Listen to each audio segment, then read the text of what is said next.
If you ever thought to yourself, man, if I could just ask Josh a specific question about my marriage, that'd be so valuable.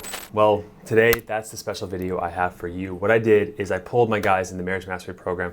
I asked them to ask their current most common questions, and each of them upvoted the most important questions. I'm gonna go through today, at least, I have like 30 questions on my document. I don't know when I'm gonna stop. I'm gonna answer a lot of them as if you were gonna get those questions answered yourself by me. And a lot of these I found, because they've been liked so much, are the most common questions. So I guarantee a lot of them you have about your situation with your wife. And I have a special gift for one of you somewhere throughout this video. I'm not gonna tell you exactly where, gotta watch for the algorithm.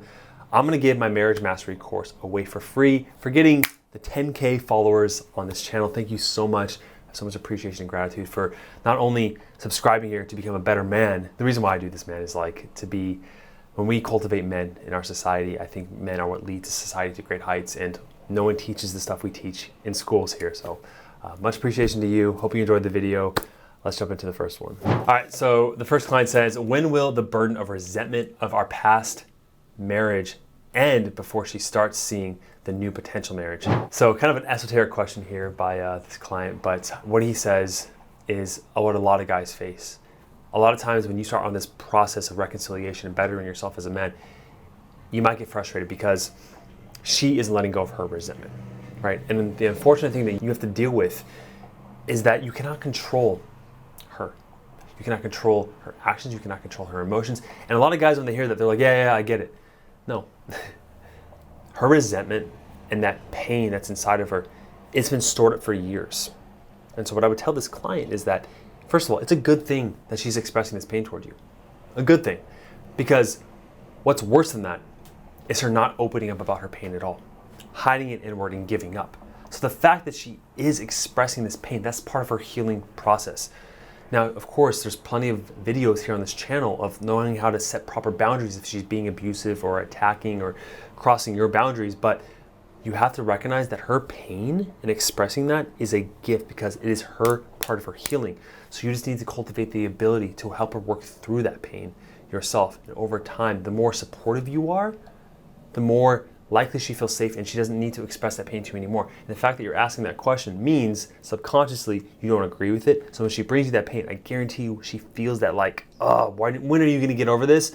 And it's just causing the pain and the resentment to be there longer. Arn says, how do I express romantic interest despite remaining in frame? So I think what he's referring to here is we teach here of wanting your wife but not needing her. So how do you desire her, right, and show that interest without feeling like you are needing her? That's how I interpret this question, or being, just needy in general. And the way I say this, it is a subtle difference, but what I would tell him is that when you express your interest, you have to be completely okay with her rejection of you, which is easier said than done. I know rejection can hurt like a son of a, right? But when you can see it as a fun game that you're playing with her, like, oh, I'm gonna put my arm around her and she kind of pushed me off. It's like, oh, okay, water off a duck's back, right? And when you show that indifference, that your emotional state, your frame isn't affected by the way she views you, she sees you as a high value man and she's more likely to give you what you want. I remember a story in college where me and my friend were learning how to talk to girls, and we did this thing where we both were high-fiving random people to kind of like get ourselves in a social mood. And every person would high-five me in return, but no one would high-five him back. And we talked about it, and what we recognized is that he was subconsciously afraid of being rejected by these people, where I didn't care if they gave me a high five or not. I thought it was funny, it was a game. If you could take that mindset into each interaction with her when you express interest, she will feel that lack of neediness and pressure, and therefore she will give you what you want. Third question, for a situation where she has talked about leaving you and then become separated, if she gives you divorce papers but you still want to work things out, how do you respond and communicate that you'll still fight for the marriage? Again, one of the most common questions we get here. And this is the exact response I give every single man who deals with this. A lot of times the guys will go along with the divorce process or at least not fight their wife back because they don't want to upset her. But at the end of the day, the only thing you have to hold on to in yourself as a man is your personal values. And the reason you're fighting for this marriage is because you value the marriage, right? And you're fighting for the marriage. And when you communicate and have a conversation with her that you're not going to proceed and you're not going to comply with the divorce, you say to her verbatim, I am not fighting against you by not going along with this divorce. I'm fighting for our marriage because that's what I believe. And you may feel this way right now, but I'm gonna fight for this marriage until I can't anymore. And that's pretty much it. Now, she will test you. She will get upset. She will huff and puff and be pissed off. You have to allow that, because if you cave in to give her what she wants, ultimately you're sacrificing yourself in the process. So, next question, how can I move out of stage 1? So stage 1 is where the wife is completely just indifferent, right? The lowest stage, where she's just, I don't want to have anything to do with you. It's over, I'm done. So if you're there, this is for you. If she knows I'm making changes, but the CLC, which is our closed loop change reports, is something we do with our guys here. We help them write letters to their wife. And potency actions, which are guided actions you take towards your wife to increase the emotional, positive emotional experience she has with you. And periods of no contact aren't having a noticeable effect. So I know this client personally, and so I'm going to speak to him personally, Ken. When it comes to taking all these actions and you're not getting the results you want, she is feeling that covert contract attached to these individual acts of trying to get her back, right? The covert contract is what I referred to earlier. When you make a process forward with her, an initiation, a desire, an intent to connect with her, and she feels that it's attached, that your needs of validation are attached to this thing, it's a covert contract, she feels that neediness attached to that act, to that letter. I go over so many CLC reports, and what I find is that the guy will write a perfect letter, and then at the very end he'll say, you know, please respond to me, or like, let me know how you feel, or I'm sorry for everything. And that little sentence, she will latch onto it, and she'll be like, see, he's doing this for manipulative purposes. You cannot fake this, right? You cannot fake being non-needy. And she will always respond with just repulsion and non-attraction and moving away from you if you always take these actions from a place of expecting something in return from her. Okay, the next question. My wife is flirty, lets me kiss her. We talk about future plans. I don't see a problem with this one at all. But she has told me she's getting angry and resentful about the years of abuse and neglect. Okay, I wonder if that's her words. She says she needs time to process the changes and stew, quote unquote stew. We've had the crucial conversation exercise, but it was not by the book exactly. Waiting for another opportune time to do it again. Any additional pearls of wisdom on how to pull her further into the next stage. So this is when I talk about the dual mind narrative. There's a couple videos on a channel of the wife having mixed messages, so I refer to this concept, but essentially your wife is on a teeter-totter of her emotions. There's almost two different selves she has. She has this loving self that's hopeful and wants back what you guys have had, but she also has this self that has that resentment, that's the anger, the ego that's trying to protect her, right? And so this guy, man, you are on the right path. She's being flirty with you, she's kissing you, she's talking about future plans. The only thing you could do wrong is start to make mistakes, to go backwards, is to react to her negative self, the ego, the protection, to be fearful of yourself. Continue on the same path and just have a little bit more patience. I would say, you can see some comments on this channel of like guys saying, I'm 2 weeks into your program, or like I'm a month and she's not fully back with me. It's like, how many years of the marriage with her where you were neglecting her, where you weren't being fully present, where you weren't fully, being your high level self, leading her, doing all these things, and you're expecting it to come back in a few weeks? A lot of guys do. A lot of my testimonies, you'll see guys do get her back in weeks. Maybe that's my fault because I show those guys what they do correctly, but it doesn't mean that every single marriage will be back in a couple of weeks. So just trust the process, and you're not doing this for the outcome of getting her back. You're doing this because that's the man you want to become. So it doesn't matter how long it takes, because you want to be that man, and the results will come. I spent at least 3 to 4 days a week with my wife spending time as a family. We watch shows together and have dinner with usually a family day on Sundays. How often should I be doing potency actions? Now again, potency actions are direct guided actions. We have a whole list of them that I found over a long time doing this with thousands and thousands of examples of specific action steps that guys have taken to get their wife to feel more positively toward them. Again, this guy's stuck in his logical brain. I don't want you to think of it like this. Attraction isn't something you do, it's something you are. This kind of goes back to the covert contracts I was talking about. You're in your head too much. You're way too far in your head, all right? Potency actions should just be done from a place of just because you want to give love, because you just want to do things for her. Now I'm going to appease your logical brain here. I'm going to say you should be doing a small little act of love, an act of service, or whatever her love language is, once a day, but a larger action once a week, right? And make that a habit. Just once a day, like a small little text or clean something around the house that you haven't usually done, decide to make dinner, bring home dinner, right? Take the kids to some place that she's wanted to take them, plan something out once a week.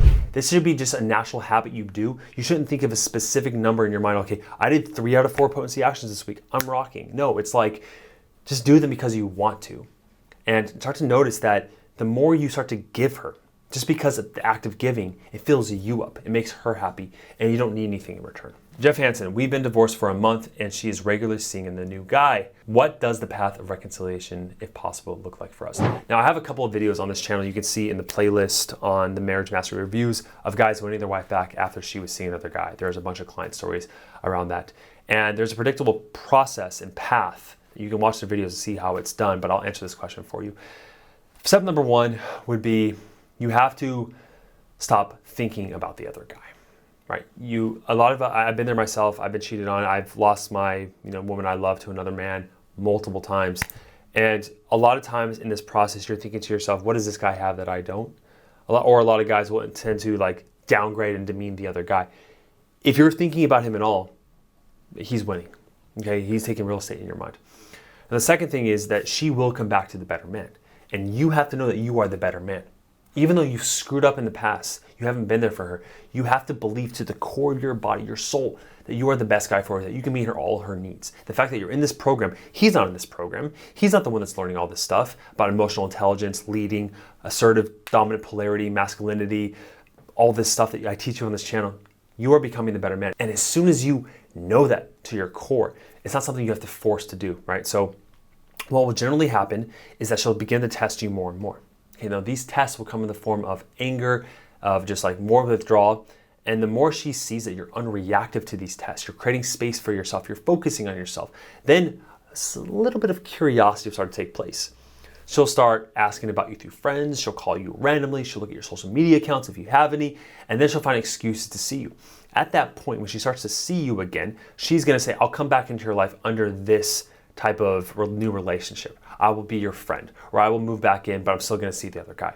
That is a pivotal moment. I've seen it countless times over and over again. You must hold your boundaries and say, no, I'm willing to lose you because I'm not gonna sacrifice who I am and what I want. And the moment you do that, she'll come back.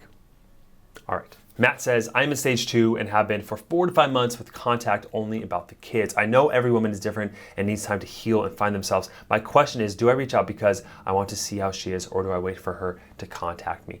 Now, in regards to this specific situation with him, I would say that you don't reach out to her, right? You still have to have that space with her and allow her to chase after you, because there's no way that she can come towards you if you're always coming towards her. If she's expecting you to always knock at her door, she never has to go to your house. So I know it's a hard thing to do to create that patience, but you refocus on the things that are important to you, become obsessed with developing yourself, and then that door and opportunity will arise, because that woman cannot help but have a sense of curiosity about how you are doing. So as long as you keep that frame and you do not reach out to her, you do not become needy, she will reach out to you.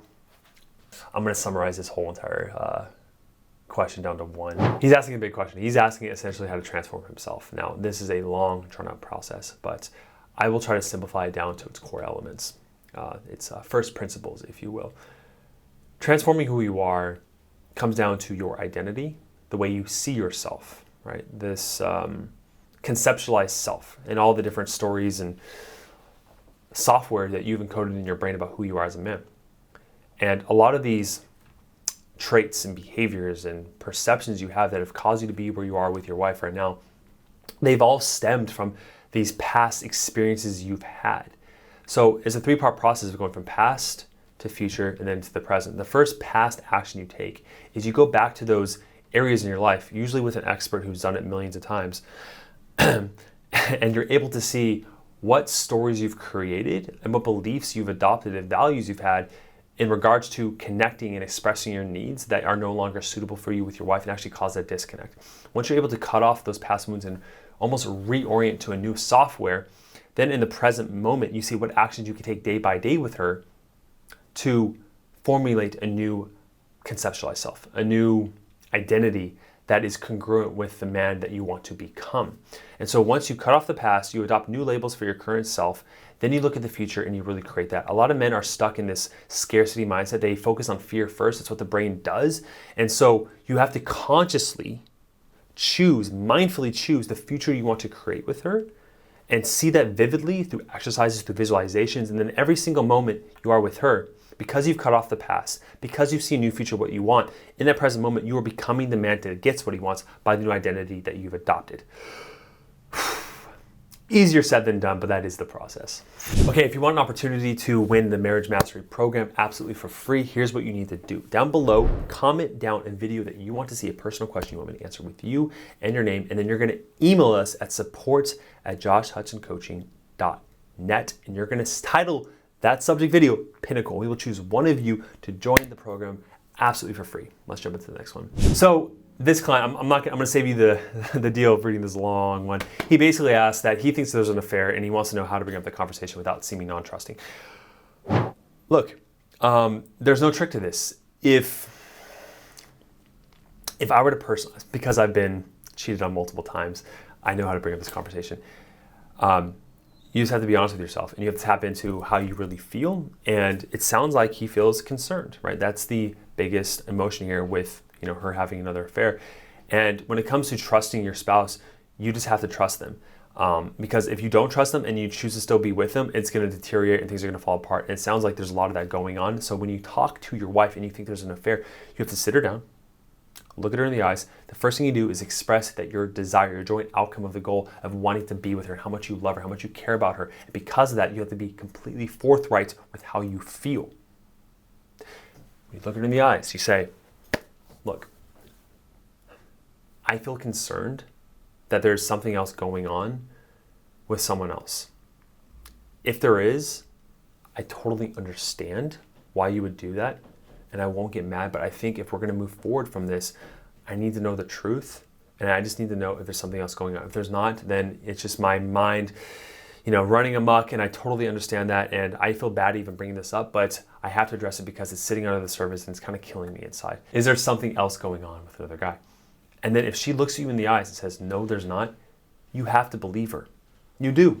Because I'm telling you that party that just wants to look at her phone and follow her around, and that is this, I literally say this demon. It is. It's a demon incarnate on this real world that will just destroy everything. You have to believe her, okay? Until you're proven otherwise. But by going and looking for that evidence, it's just going to destroy your relationship, guaranteed. She wants time and space, understood. However, I feel the longer we don't communicate, the more she'll forget about me. She can go days without talking to me.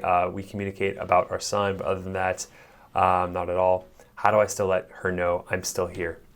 Yeah, this is your own insecurity, your own anxiety kind of bubbling up. You think that she'll forget about you because you don't see value in yourself. I'm being super direct here. If you thought and believed to your core that you were a high value man worth being with, you wouldn't feel worried that she would forget about you. That anxiety, that voice inside your head says that, oh my gosh, she's gonna forget about me. Right? I sense it, I can feel it. And so at the end of the day, you have to be comfortable with that space. And you have to recognize that you are a man that she would regret losing. And if you're not that guy right now, you have to become that man in this time period and see the space as the opportunity to cultivate yourself. That when she does come back to you, she sees that new man. Because if you were sitting there the whole time, not improving yourself, when she comes back to you, gives you that opportunity, it's gonna be wasted.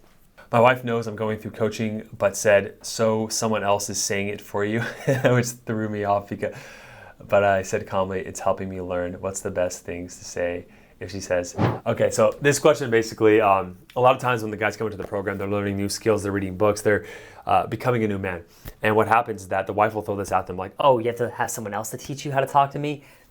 Totally understand. And she has a little bit of validity with this. I mean, she wants you to be honest with your emotions, and she thinks that by consulting someone else, you're using someone else's words, that you're not confident enough to speak for yourself, and she has some truth. You need to cultivate the ability to eventually say things from yourself. Now, when guys first come into the program, we do give them that fish, right? We help them know what to say to their wife, but eventually, I'm gonna teach you how to fish.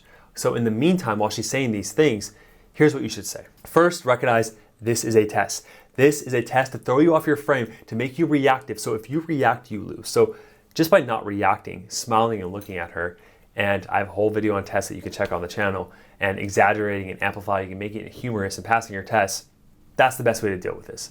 However, if you want a logical answer, here you go. You just completely own it and lean on it. You say something like, yeah, absolutely. I've screwed up in the past and I haven't known what to say and I do need help to learn this new skill, but once I learn it, it'll become a part of me. You just own it, right?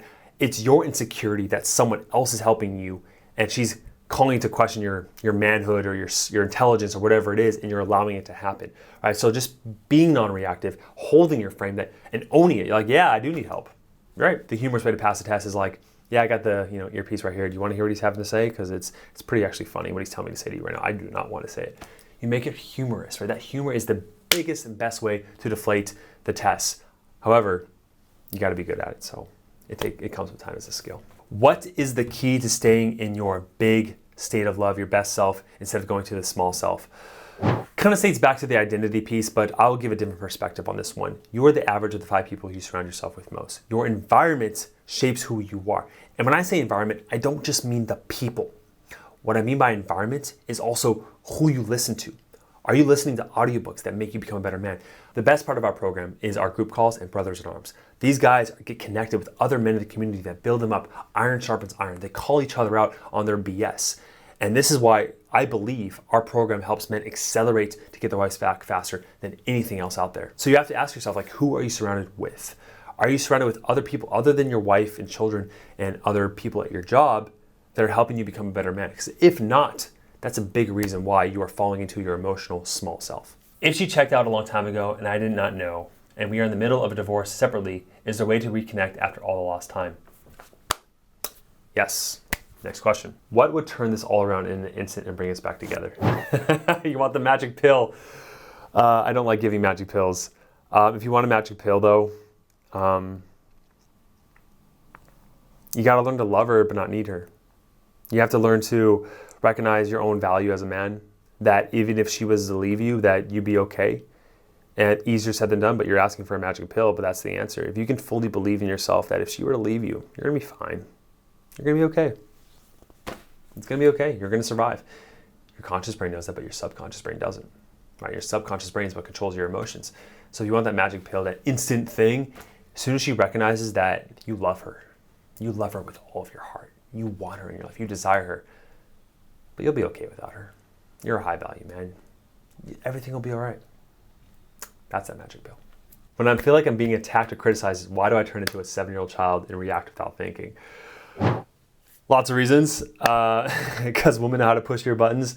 But also from a very psychological perspective, she's reminding you, your brain, of when that happened to you with your mother and also past relationships when you were 7. So you have to go back to that time period and ask yourself, who else made you feel that way when they criticize you? Do the healing there, like we talked about earlier in this video, and then you'll be less reactive. I love this next question because it has the answer in the question. How do I respond to her criticism when she's pointing it out, the things that I have not done right? Should I consider it perfectionism? And if so, how should I respond to it? Or should I treat it as an opportunity and as a gift from her to bring out the best of me? The latter, my man, the latter. If you are seeing some progress in yourself and your wife, even in a short week or so, and it's been a month since we've talked about divorce, when do you take it to another step? I'm on the right path and I don't want to mess it up by being overbearing with something that's not me, like the reports we need to write, or maybe trying to rub her back or something. All right, so this guy's basically asking, like, things are going well, how do I make it better? I already kind of answered this question, but you just stay on the path. You're not don't rush it. So many guys are just like, what's the next thing I can do to hurry up and make everything okay? On a microcosm level, I know a lot of guys that have this frame of mind. When she's bringing her negative emotions to you, you're thinking to yourself, how can I just like make her feel better? I don't like this. I can't sit with her negative emotions. Like, solve the problem, solve the problem, solve the problem. That mindset is what got you to where you're at in the first place, right? Just trying to rush things along, trying to make her feel a way she doesn't feel. Okay, when you fully accept and step into your current situation, make love to that current situation. I am in this moment with her. It is hard, and that is okay. I love it when she criticizes me. I love it when she has her chaotic feminine state, and you're not trying to change her. What happens is that storm of emotion settles. Okay, and a lot of guys like Chris, I would say the best way that they are able to improve this is to be able to sit with their own emotions, especially the dark, turbulent ones themselves, because your capability to sit with your dark emotions increases your ability to sit with hers as well. Hope you got a lot of value out of that. If you did, I'm looking forward to picking one of you as the winner. Subscribe if you're new here, and I'll see you guys in the next video. Thanks for the 10K followers, subscribers. Next one's going to be 100, and I'm going to give away a Porsche. Maybe not. I'll see you guys in the next one.